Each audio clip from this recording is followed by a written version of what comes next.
अरे भला जे कर दादी अरे भला जे कर पिराय उहे जाने दूसर केहू का जाने भला जे कर पिराई उहे जाने दूसर केहू का जाने भला जे कर पिराई उहे जाने दूसर केहू का जाने काहे जे करे नाही फटी बेवाई वाह ऊ का जाने पीर पर आई वाह जब तोरे कबो कुछ भाई न बता जानबे का हाँ कहे सासू न जाने न नदियो न जाने सासु न जाने न नदियो वाह न भैया। जाने सासु न जाने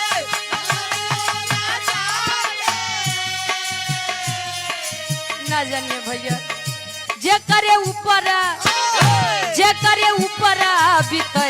उहे जाने दूसर केहू का जाने जे करे ऊपर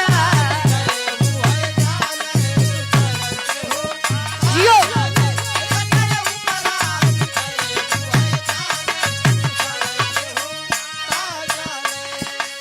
और आप दिलीप वर्मा भैया जी मझगवा से 101 रुपए का महान आशीर्वाद चरणों में कोट कोट नमन है आशीर्वाद के चाह रही सास न जाने न नदियों न जाने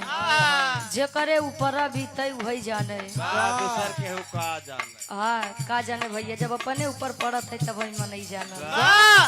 दुल्हैया बताओ ये दुल्हा ना तोहार माई समझे आ ना तोहार बहन समझे घर में क्यों समझे वाला है ही नहीं वाह बतावे और यहाँ बड़े भैया रोहित बौद्ध जी भाई सौली से आपके द्वारा 51 रुपए का महान आशीर्वाद कहे जेठी न जाने जेठानी न जाने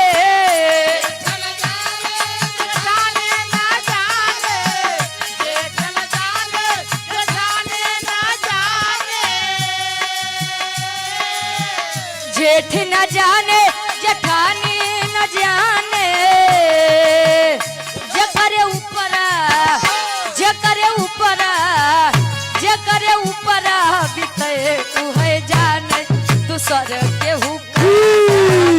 जे करे ऊपर और आप आदरणीय परम सम्मानित गार्जियन जी आप अजय साहू अध्यक्ष साहब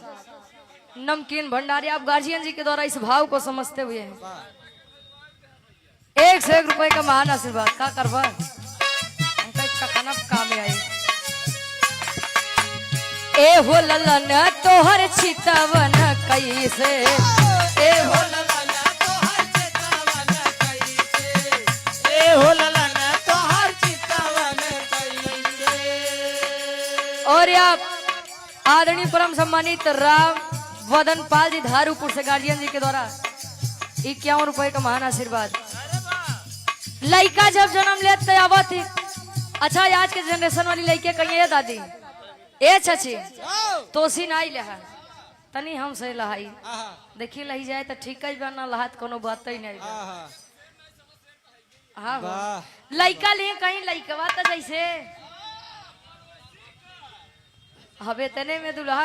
उल्टे खोपड़ी के रंग कहीं हम तो जानते ही रहे वाह हम तो जानते रहे तोर चरित्र तने हरे गड़बड़ रहे कहे हम तो जानते रहे तब वो तो काम अपने साथे रखे अब दुल्हैया कहे तोरी जैसा सकिया इंसान हम देखबो ही ना भाई वाह आए दोनों जने ये झगड़ा करत करत मामला पहुंच गया हाई कोर्ट तक ओह जज बेचारा कपारे हाथ रख ले है आहा दुल्हा काहे में करे साथे रहबे न करब वाह दुल्ही कहते का न रहबे हम खुद ही तोरे साथे न रहब वाह अब